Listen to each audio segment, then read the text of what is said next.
The Denver Broncos have been considered one of the favorites to land impending free agent quarterback Kirk Cousins since the season ended.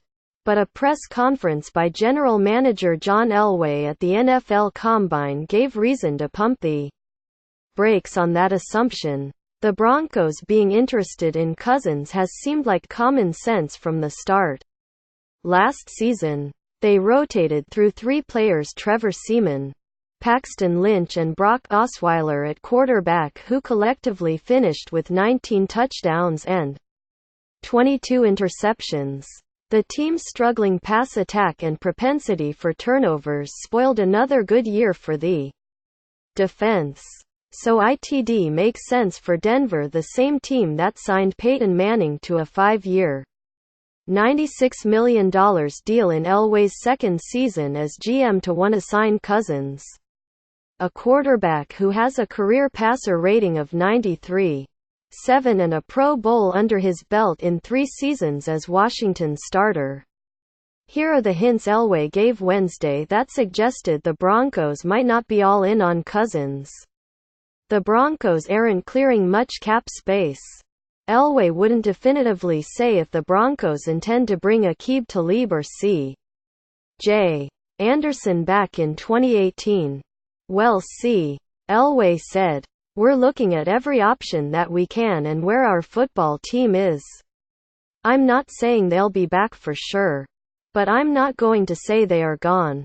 Talib is due to count $12 million against the salary cap in 2018 and has been the subject of trade rumors, with the opportunity for the Broncos to save $11 million by moving him.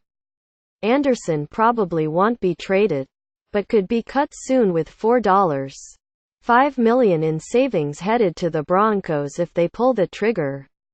Adding $15.5 million to the nearly $24 million in space that the Broncos already have would give the team some flexibility. But Denver doesn't sound interested in clearing much more. Elway said, without hesitation Wednesday, that the Broncos plan to have Demaryius Thomas, Emmanuel Sanders and Menelik Watson back in 2018.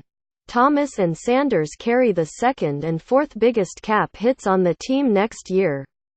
Keeping Watson is even more surprising, with a $7.2 million cap number headed his way. That's pricey for a player who struggled in 7 starts before suffering a season-ending foot injury. Menelik Watson will be back, Elway said. He's the right tackle. There are rumors the Broncos are attempting to facilitate a trade to acquire safety Sua Cravens from Washington, and the team is likely to give linebacker Shaquille Barrett a restricted free agent tender. Altogether, if Elway sticks to what he says and there's no surprise moves out of left field, the Broncos stand to have somewhere around $35 million in space when free agency begins on March 14. Is that enough to get Cousins to come to Denver? Maybe. The San Francisco 49ers just set the record for a player's hit in a single season with a contract that will cause Jimmy Garoppolo to count $37 million against the salary cap in 2018. The New York Jets are reportedly considering shattering that mark with a contract that would make Cousins count $60 million against the team's cap next season. Even if the Broncos convince him to pass on that much, Cousins will still likely cost around $30 million per season. Heads stand to eat just about all the Broncos' cap space unless the team makes moves to clear more. And yet, Elway told reporters Wednesday he has zero concern under any scenario that the team's salary cap will inhibit it from signing a free agent. So there's 3 possibilities. The Broncos will find more ways to save space and go after Cousins. The Broncos are fine with cutting it close and will go after Cousins, but discount shop everywhere else. Cousins isn't in the plans. After all, the No. 5 pick offers quarterback options too. In the grand scheme, It's much better to draft a franchise quarterback than sign one in free agency. Even if Cousins turns out to be a dream come true for his next team, he'll still be really expensive. A rookie contract is much easier to work with. The danger is the mystery that comes with a rookie quarterback.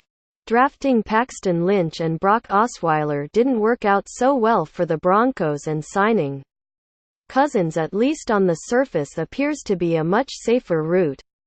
Elway isn't one to be dissuaded. Though, believe me, I'm not done swinging and missing. Elway said, "Misses don't bother me. We just have to figure out a way to get it right. That is what we are working on." But that quote wasn't what raised eyebrows about the team's plan at quarterback. It came a few minutes later when Elway said the Broncos will probably use one of its 30 pre-draft visits to bring in Oklahoma quarterback and Heisman Trophy winner Baker Mayfield for a closer evaluation. It's not that surprising that the Broncos would want to give Mayfield a close look. However, he presumably won't be in their plans if Cousins is signed. But Elway acted like it was a foregone conclusion that the Broncos will do their due diligence on one of the top quarterbacks in the class. Ultimately, none of Elway's comments mean the Broncos won't dive into the Cousins sweepstakes. Plans can change, and Elway may just be keeping his cards close to his chest. But if you were looking for hints that Denver is interested in a quarterback splurge, all indications at the NFL Combine were the opposite.